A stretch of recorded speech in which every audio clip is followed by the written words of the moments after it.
Dengan channel Anan FM. Jangan lupa subscribe ya guys. Terima kasih.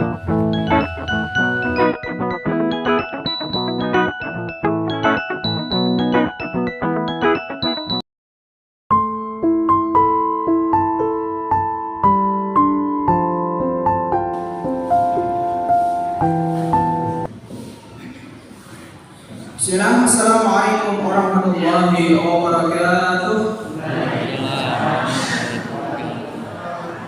Alhamdulillah rabbil alamin wa bihi nasta'inu ala umuri dunya waddin wassalatu wassalamu ala asyrafil anbiya'i wal mursalin asyhadu an la ilaha illallah wahdahu la syarika lahu wa asyhadu anna Muhammadan abduhu wa rasuluh.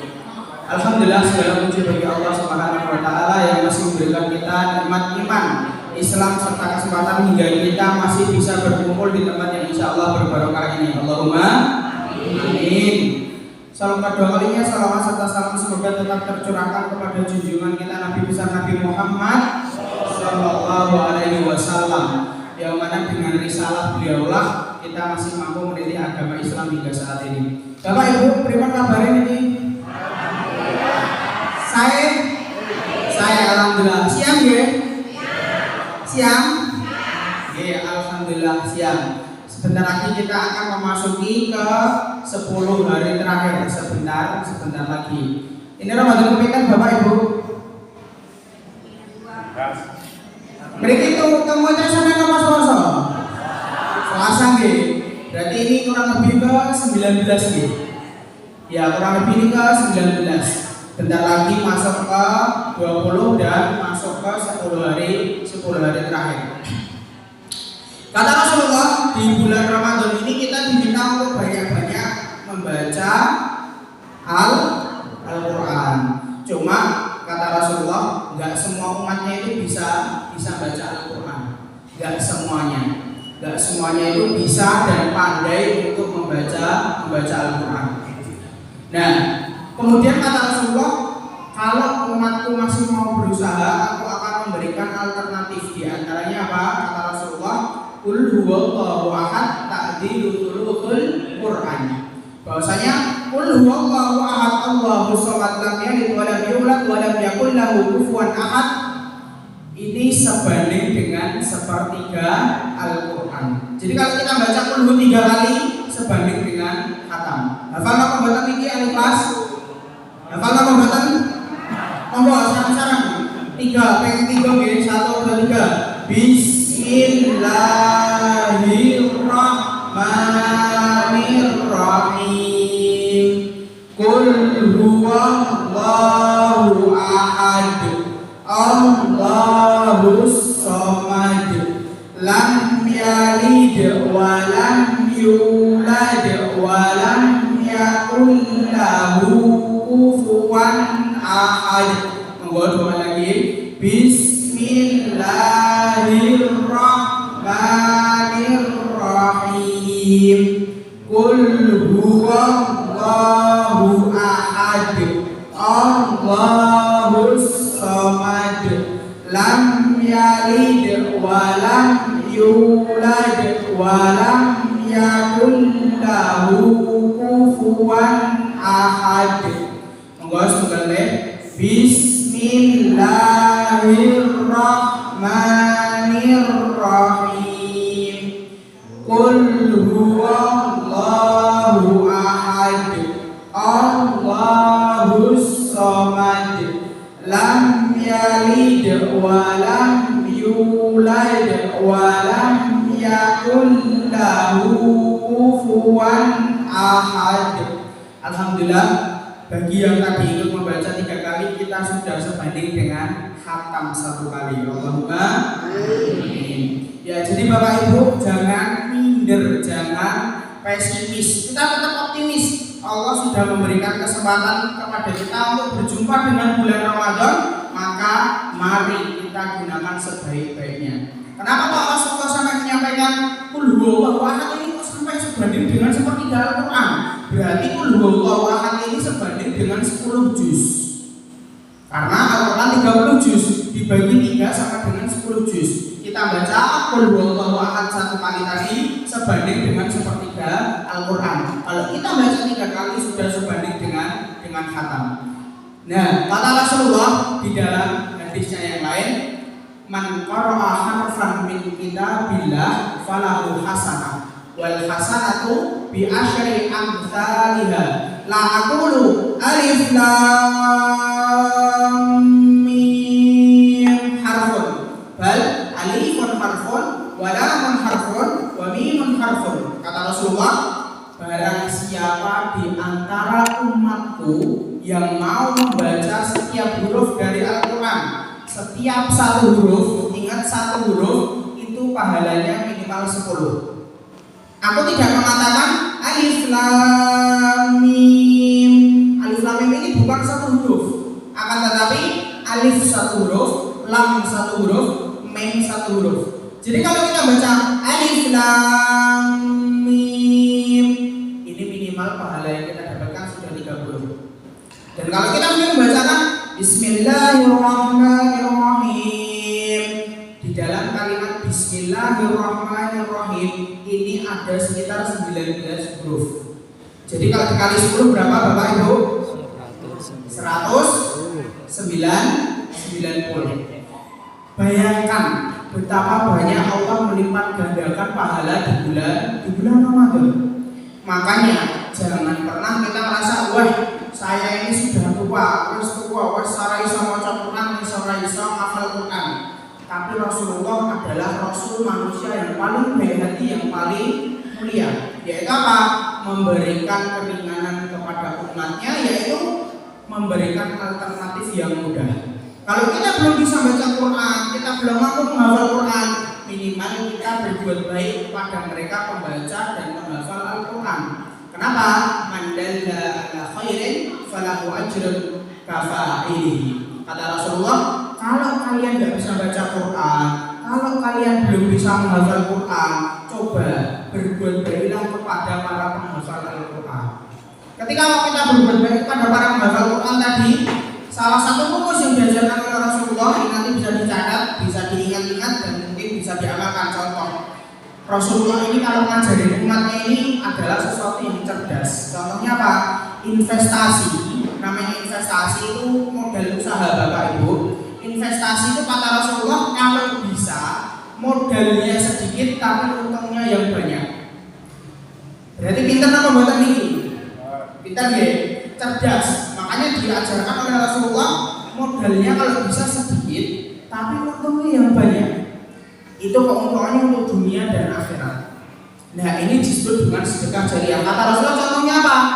Kita punya uang 50.000. Ketimbang kok kita mungkin sedekahnya neko-neko, coba 50.000 tadi diberikan Al-Quran, kemudian Al-Qurannya dikasihkan ke penghafal Quran. Bayangkan, setiap Al-Quran tadi dibaca, satu huruf itu pahalanya akan masuk ke kita. Apalagi kalau dia namanya penghafal Quran tadi, penghafal Quran itu nggak mungkin sekali baca. Dan ketika Al-Qurannya sudah rusak, hafalannya akan melekat pada otak dan hatinya, maka nggak akan pernah hilang. Sebagaimana disampaikan oleh Rasulullah, Al-Quran ini adalah mukjizatul khalidah, mukjizat yang kekal selama-lamanya, tidak akan pernah hilang. Jadi kalau kita tadi mungkin modalnya 50.000, loh tak? Kan sedekah jariah juga bisa buat bangun masjid. Iya, bangun masjid tadi, selama masjidnya digunakan untuk kebaikan, pahalanya juga akan mengalir kepada kita. Tapi berbeda kepada penghafal Quran. Bayangkan kita tadi membelikan satu Al-Quran kepada penghafal Quran tadi dan dibaca terus. Dia menghafalkan hudan lil muttaqin, hudan lil muttaqin, hudan lil muttaqin, hudan lil muttaqin. Dalam menghafal tadi dia terus-menerus mengulanginya. Dzalikal kitabul la raiba fi, dzalikal kitabul la raiba fi, dzalikal kitabul la raiba fi. Dia mengulang terus sampai hafal. Padahal dia baca satu huruf saja minimal sudah 10 kebaikan. Nah, kalau sedekah jariah tadi kita akan mendapatkan pahala yang sama tanpa mengurangi pahala orang yang membaca Al-Quran tadi. Ini salah satu cara amalan cerdas ala Rasulullah. Jadi kalau kita modalnya yang kecil, modalnya tadi mungkin hanya sekedar 35.000 sampai 50.000, sekarang sudah dapat Al-Quran, daripada kok kita ragu, wah saya mungkin agak ragu kalau infak itu nanti disalahgunakan atau infaknya tidak diberikan kepada yang berhak. Ya udah, cara paling efektif adalah beli Quran. langsung beli Quran, langsung dikasihkan kepada penghafal Quran. Yakin dengan itu, insya Allah tidak akan salah. Dan hebatnya lagi, Pak, Qurannya sudah usang. Bahkan kalau kita sudah wafat, Qurannya sudah nggak ada. Hafalan sang anak tadi akan ada. Dan kata Rasulullah yang lebih hebat lagi apa? Seorang penghafal Quran tadi, dia akan memiliki murid. Nah, kita sudah dapat pahala dari penghafal Qurannya, kita tambah plus nanti dapat pahala dari murid-murid yang dia ajari. Makanya ini salah satu investasi, kata Rasulullah, kalau kalian tidak bisa banyak beramal, setidak-tidaknya kalian suka dengan yang namanya amalan. Beda, kalau kita hanya sekedar tidak mampu beramal banyak, kemudian kalau kita meninggalkan semuanya, sama dengan orang yang pokoknya kita punya cita-cita kebaikan sekecil apapun akan kita lakukan. Karena Allah tidak pernah memandang besar atau kecilnya kebaikan seseorang. Semua tadi tergantung dari keikhlasannya. Kita ambil satu contoh yang difirmankan oleh Allah, "Matsalul ladzina yunfiquna amwalahum fi sabilillahi kamathali habatin ambatat sab'a sanabila fi kulli sunbulatin mi'atu habbah wallahu yudha'ifu liman yasha' wallahu wasi'un 'alim." Permisalan, perumpamaan orang yang mau infak itu sebagaimana ia menanam satu benih. Dari satu benih tadi akan tumbuh satu pohon, kemudian dari satu pohon tadi akan tumbuh 7 ranting, dan dari setiap ranting tadi akan tumbuh 100 tangkai. Maka pahala orang yang 100 kebaikan. Kalau kita infaknya Rp1.000 sama dengan kita telah mendapatkan 700 kebaikan yang 700.000 kebaikan yang akan kita dapatkan. Nah, hebatnya lagi, ini sebelumnya kami garis bawahi, nanti bisa dibedakan antara infak dan sedekah. Infak itu adalah setiap sesuatu yang kita keluarkan dari harta maupun benda. Ini disebut dengan infak. Nafkah, nanti dalam bahasa Indonesianya diartikan nafkah.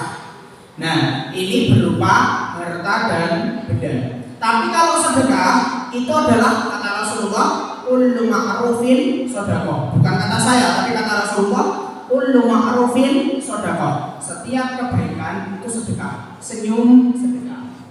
Kita bertasbih sedekah. Kita bertahmid sedekah.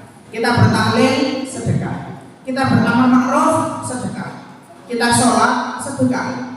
Kita zikir sedekah. Jadi setiap kebaikan yang kita lakukan itu sama dengan sedekah. Nah, apa hebatnya sedekah ini kalau semua kebaikan tadi dianggap sedekah? Allah telah menjawab dalam surah Al-Munafiqun ayat 10. Nanti bisa dicek Bapak Ibu di surah Al-Munafiqun ayat 10 di juz 28. Ini berbunyi, "Laula akhartani ila ajalin qarib fa asaddaqa wa akun minas shalihin." Kubur saat di alam kubur sana, di liang lahat sana, karena setiap 7 langkah orang yang bertakziah tadi, rohnya akan dikembalikan dan dia diberikan pertanyaan. Apa yang diinginkan orang yang sudah wafat tadi? Katanya apa?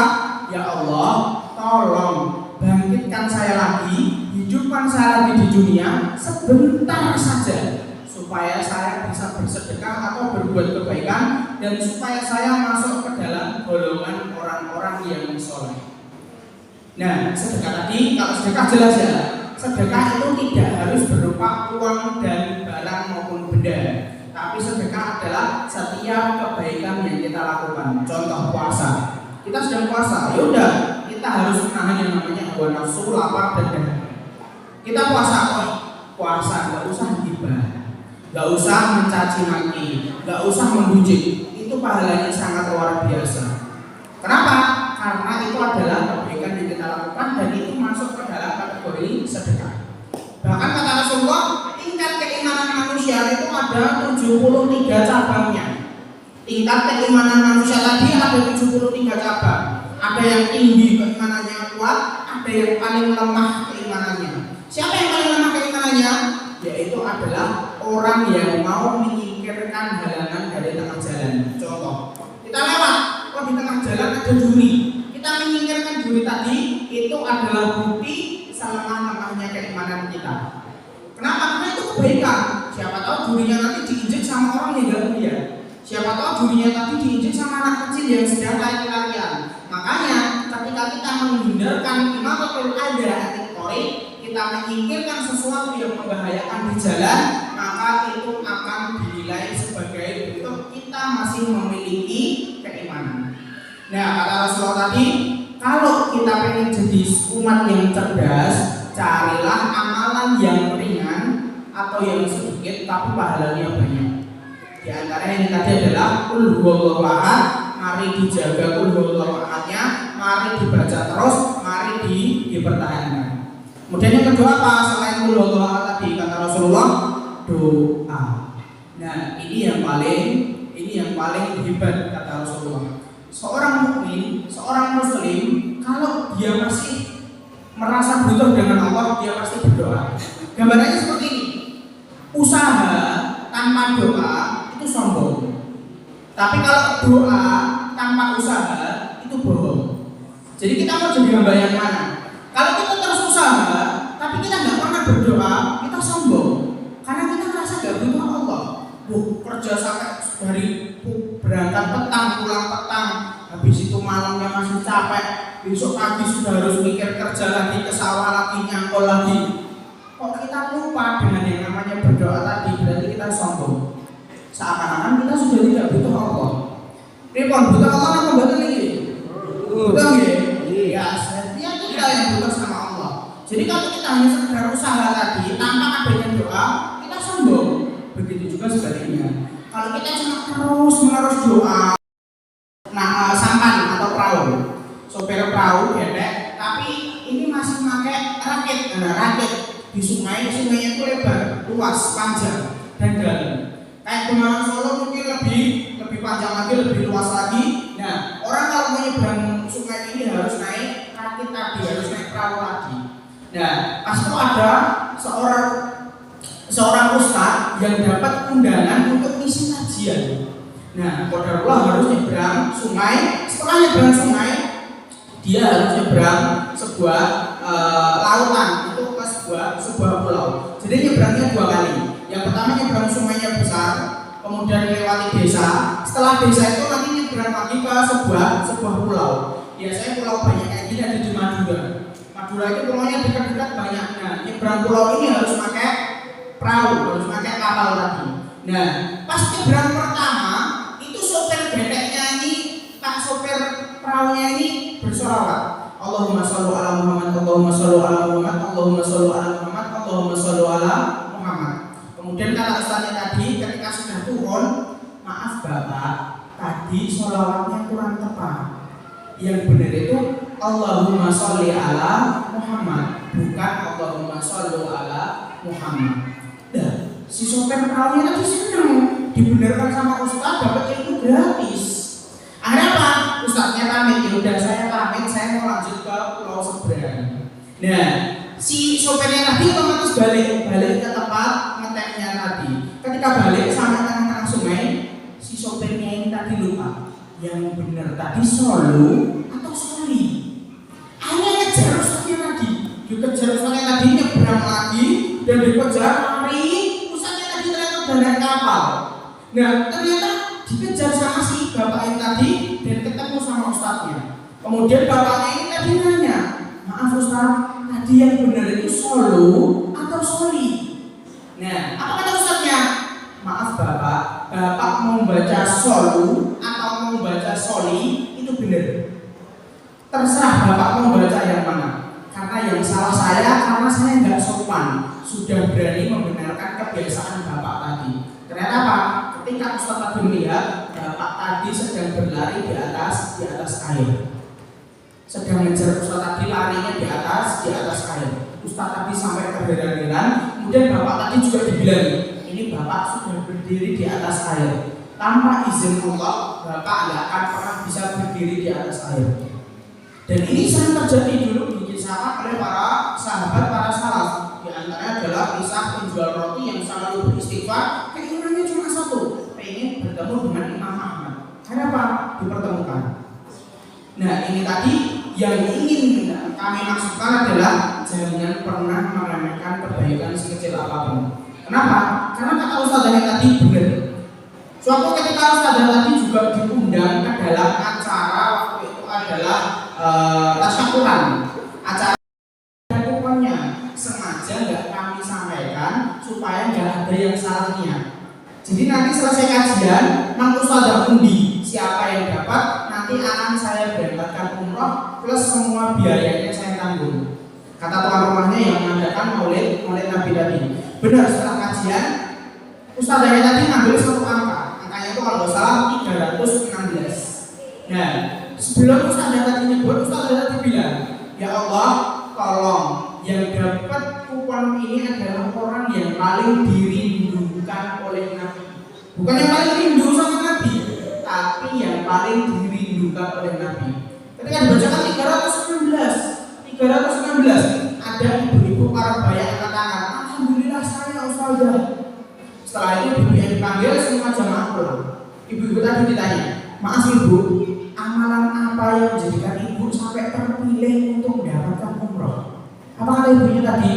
Ustazah, saya ini cuma bakul tempe. Nah, satu-satunya yang bisa mengingatkan saya ke Ka'bah, ke Baitullah itu adalah dulu di tahun 2005 itu ada kalender gambarnya Ka'bah. Saya potong, saya tempel gambar Ka'bah tadi di dinding. Setiap saya lihat gambar tadi, saya selalu bersolawat. Dan ternyata Allah mengabulkan sholawat saya tadi setiap harinya kurang lebih selama hampir 15 tahun. Dari tahun 2005 sampai tahun 2020, hampir 15 tahun. Allah memberikan tiket umroh tadi. Nah, ini setelah itu Ustazah tadi benar-benar tercengang. Ternyata saya yang punya label atau punya titel Ustazah saja masih kurang dalam bersolawat. Sedangkan ini bakul tempe sampai melazimi yang namanya solawat. Nah, kata Rasulullah, doa tadi adalah alternatif yang paling canggih. Doa. Apapun masalahnya, apapun kejadiannya, bagaimanapun keadaannya, sebisa mungkin kita meminta doa pertolongan kepada Allah. Karena niscaya dengan doa tadi, Allah tidak berjanji akan menghilangkan masalahnya, tapi janji Allah, inna ma'al usri yusra, fa inna ma'al usri yusra. Sesungguhnya setelah kesulitan pasti akan ada kemudahan. Ini janji Allah. Dan yang terakhir, la yukallifullahu nafsan illa wus'aha. Allah tidak akan pernah membebani seorang hamba tadi di luar batas kemampuannya. Kalau itu masalah kita, berarti cuma kita yang sanggup. Kalau masalah tadi mungkin dikasihkan ke orang lain, bisa jadi orang lain stres, bisa jadi orang lain gila karena nggak kuat dengan masalahnya. Astagfirullahaladzim, mari kita tutup dengan berdoa bersama-sama pada Allah. Semoga dengan doa ini kita mendapatkan keberkahan dan ampunan di bulan Ramadan ini. Allahumma amin. Inna Allah wa malaikatahu yusholluna 'alan nabi ya ayyuhalladzina amanu shallu 'alaihi wa sallimu taslima.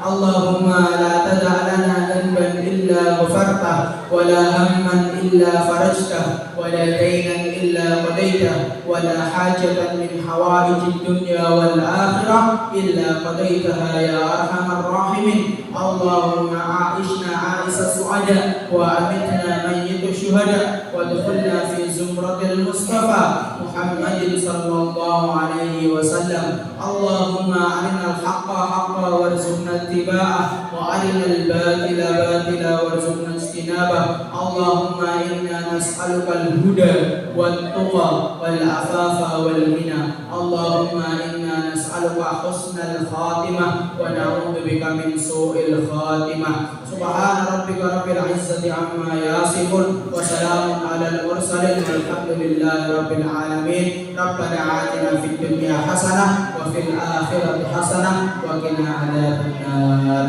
Mungkin ini yang dapat kami sampaikan, semoga menjadi kebaikan bagi kita semuanya. Allahumma amin. Wassalamualaikum warahmatullahi wabarakatuh. Waalaikumsalam warahmatullahi wabarakatuh.